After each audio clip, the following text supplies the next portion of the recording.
सुप्रभात बच्चों।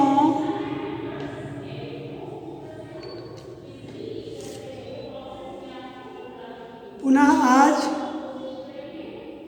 मैं आपको संधि पढ़ाने जा रहा हूँ। करत करत अभ्यास ते जन्मति होत सुजान, रसरी आवत जाते सिल पर परत निशान। अभी तो आपका दिल दिमाग इतना परिपक्व नहीं हुआ है कि संधि प्रकरण को भली भांति आप समझ जाइएगा, लेकिन मेरा यह सोच है कि अभी से ही अगर आपको अभ्यास कराया जाए तो संधि को समझना कोई भारी बात नहीं है।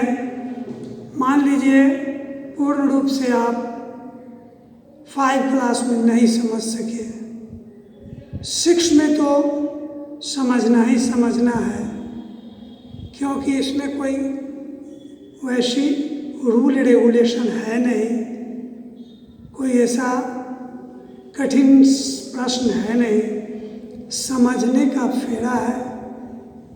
समझ जाइएगा तो आप भी संधि विच्छेद सरलता से कर दीजिएगा। इसके कुछ खास नियम हैं जो नियम मैं बता दिया हूँ। संधि 3 प्रकार के होते हैं: स्वर संधि, व्यंजन संधि और विसर्ग संधि। स्वर संधि किसे कहते हैं, व्यंजन संधि किसे कहते हैं, विसर्ग संधि किसे कहते हैं, ये भी मैं आपको बता दिया हूँ। खास करके स्वर संधि के बारे में तो मैं पूरी बात डिटेल में समझा दिया हूँ। स्वर संधि के 5 भेद होते हैं: दीर्घ संधि, गुण संधि, वृद्धि संधि, यण संधि, आयादी संधि, ये सब। तो आज मैं आपसे पहले वाले बैच को जो पढ़ाया, जो बोर्ड पर मैं लिखा, उसको यूं ही मैं छोड़ दिया कि 5 क्लास के बच्चे को भी हम यही बात दिमाग में डालने का प्रयास करेंगे। मेरा विश्वास है कि आप समझ जाइएगा, इसीलिए मैं बोर्ड पर का लिखा हुआ कोई भी चीज़ को नहीं मिटाया। तो आइए, पहला बोर्ड पर लिखा हुआ है अन्वेषण। इसका संधि विच्छेद होगा अनुधन एषण। क्या होगा? अनुधन एषण। तो ये स्वर संधि का उदाहरण है, लेकिन स्वर संधि में भी इसके कौन से भेद हैं, हो सकते हैं ये। तो अनु, उकार, धन ए, एकार, उ और ए से वे बनता है। उ और ए से जहाँ वे बना, यह यण संधि है। यण संधि का उदाहरण है, उ और ए से वे बन गया। तो अन्वेषण यण संधि का उदाहरण है। अभ्युदय, अभिधन, उदय, अभिधन उदय। अभी ईकार है, ह्रस्व ईकार, और उ ह्रस्व उकार है। तो ई जब ई के संयोग करेगा तो यह उकार हो जाएगा। इसीलिए अभ्यू, यू हर्षुकार हो गया, अभ्युदय। यह भी आपका यन संधि का ही उदाहरण है ना।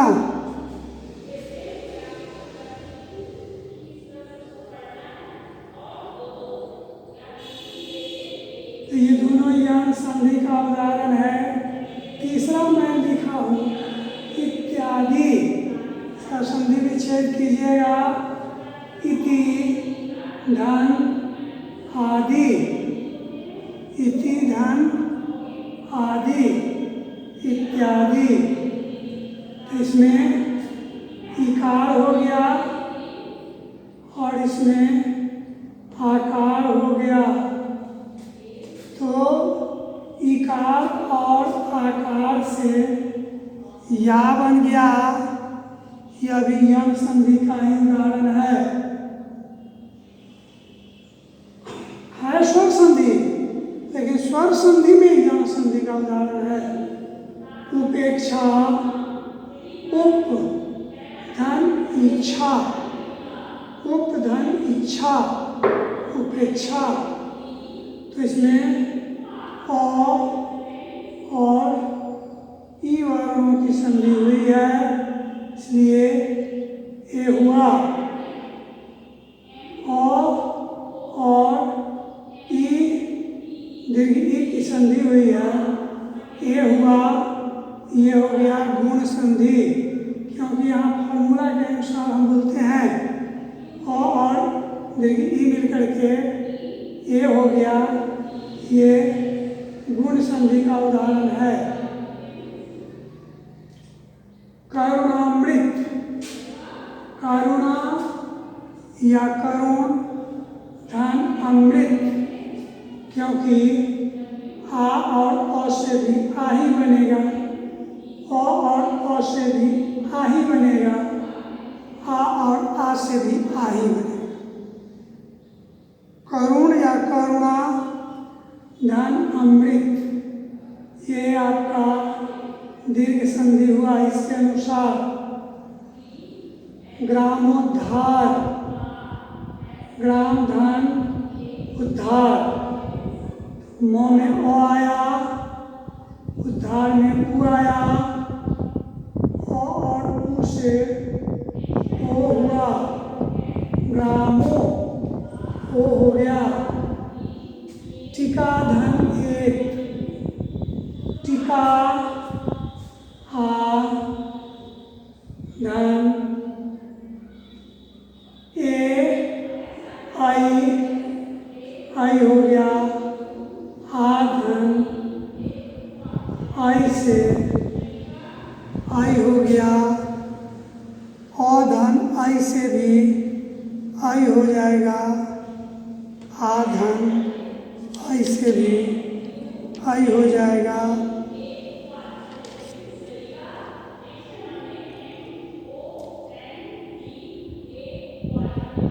ये आपका वृद्धि संधि का उदाहरण हुआ। जैसे सदैव में लगता है तो उसमें आ और आई लगता है, सदैव हो गया। इसमें टीका धन एक, आ धन ए हो गया, आई हो गया। ठीक है। दशानन, दस धन आनंद, दस धन आनंद, दशानन।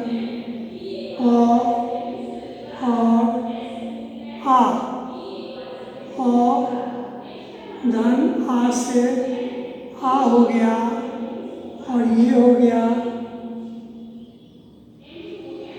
दीर्घ संधि।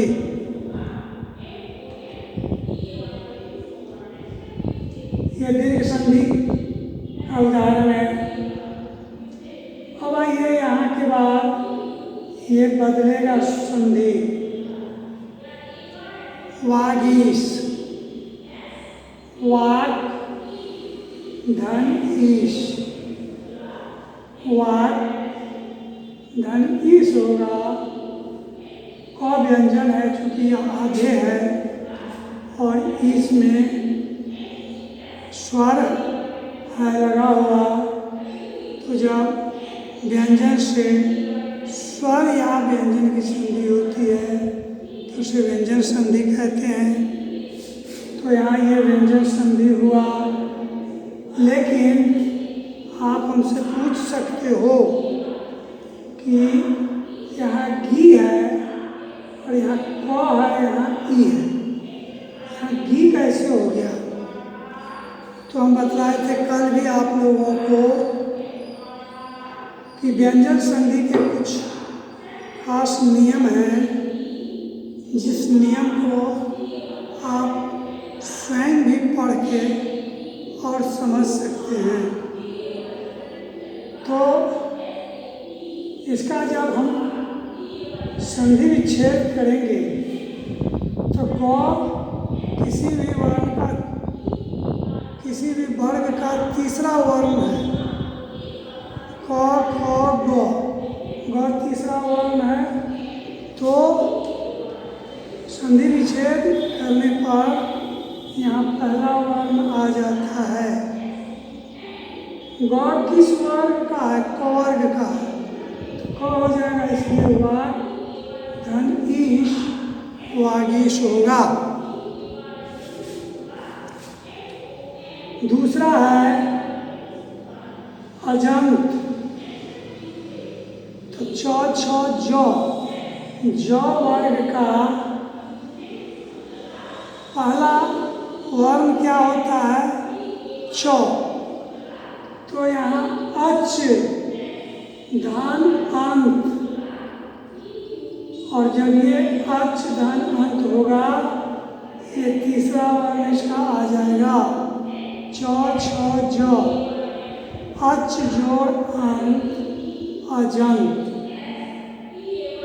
सद धर्म, सद धन धर्म, सद धन धर्म, सद धर्म, सद धन धर्म, सद धर्म। क का तीसरा वर्ण पुनः ले चलो, थ थ द, इसलिए यहाँ हो गया क। सद धर्म, सत द है ना, तो इसका पहला वर्ग आएगा, क्या आएगा? पहला वर्ग आएगा सत धन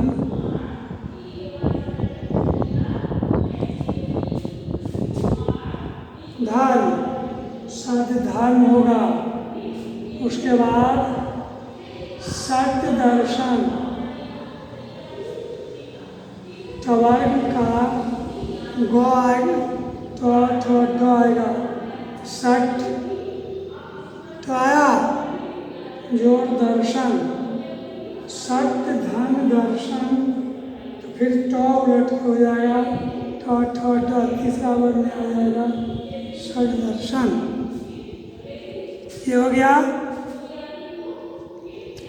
दूसरा कहता है यहाँ पर अगर किसी भी वर्ग का पांचवा वर्ण लगा हुआ है, यहाँ पर किसी भी वर्ग का पांचवा वर्ण लगा हुआ है, तो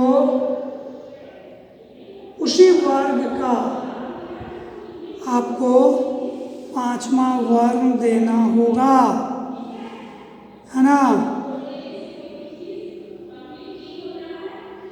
जैसे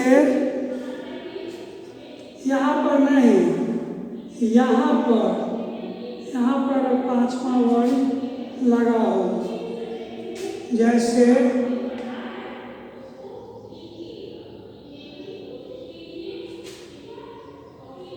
वांग्मय, एक शब्द है वांग्मय,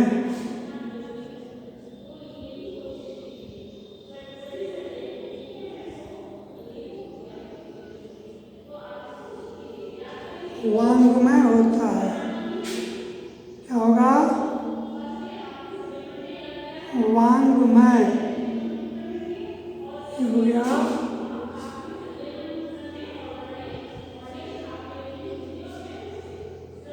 वांग्मय। तो इसका जब संधि विच्छेद कीजिएगा तो वा म प भ ब भ म अंतिम वर्ण आया है ना इसमें, तो ये किस वर्ण से आता है?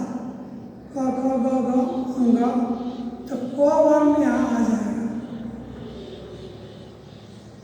वाक धन मैं, वाक धन मैं, वांग्मय नहीं,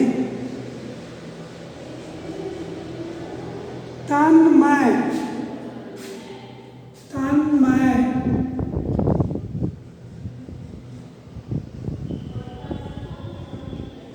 म यहाँ है, पवर्ग का 5वां वर्ण है, इसलिए ये नो आया ना, तो ध ध न, ता, तो इसमें क्या होगा बोलिए? इसमें 9 5वां वर्ण है, उसी वर्ग का पहला वर्ण लिखना है। कब? अगर यहाँ किसी भी वर्ग का 5वां वर्ण हो तो लिखना है तत् धन मैं, तन्मय, तत् धन मैं, तन्मय। समझ गए ना? अब जैसे देखिए जगन्नाथ,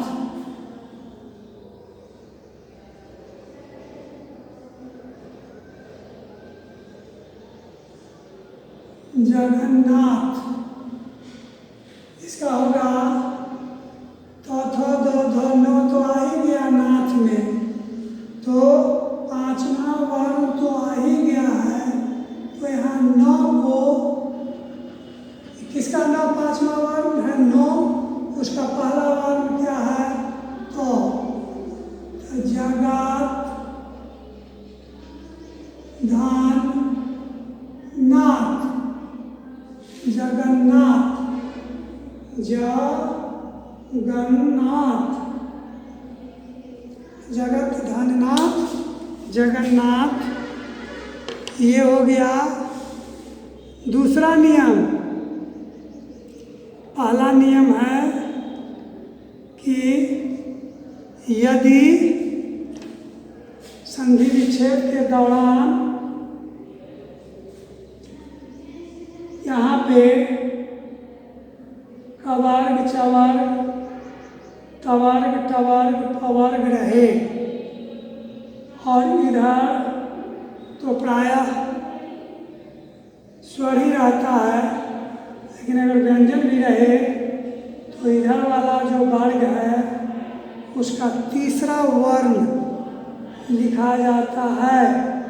वाक जोड़ ईस, वागीस, अच जोड़ अंत, अजंत, सत जोड़ धर्म, सद धर्म, सट जोड़ दर्शन, षड दर्शन। ठीक है? उसके बाद यहाँ वांग्मय, वाक धनमय, वांग्मय, तन्मय, तत् धनमय, तन्मय, जगन्नाथ, जगत धननाथ। ये दूसरा वाला है। दूसरा वाला क्या कहता है कि यदि संधि विच्छेद करने के दौरान इस साइड में अगर किसी भी वर्ग का 5वां वर्ण आवे तो उस 5वें वर्ण अगर आवे तो इधर वाला जो है सो जो भी स्वर रहेगा उसका जो भी शब्द रहेगा उसका पहला वर्ण ही लिखा जाएगा। जैसे मैं है अंग हो गया तो क ख ग अंग हो गया, तो वाक मैं वाक धन मैं हो गया संधि विच्छेद में। यद्यपि है वांग में, लेकिन संधि विच्छेद होगा वाक धन मैं। है तन मैं तो तत् धन मैं तन में होगा। है जगन्नाथ तो जगत धन नाथ जगन्नाथ होगा। समझ गए आप लोग भली भांति। तो आज की पढ़ाई को मैं यहीं स्थगित करना चाहता हूँ और आप मेरे वर्ग में शामिल हुए इसके लिए आपको मैं दिल से धन्यवाद देता हूँ। इसी प्रकार आप मेरे वर्ग में निरंतर शामिल होते रहिए और एब्सेंट नहीं मारिए। करत करत अभ्यास से जन्मति हो तुझा। डेली अगर क्लास भी पढ़िए लीजिएगा, देखिएगा, एब्सेंट नहीं होगा होइएगा तो अवश्य सीख जाइएगा। और एक दिन क्लास पकड़िएगा और 4 दिन नहीं पढ़िएगा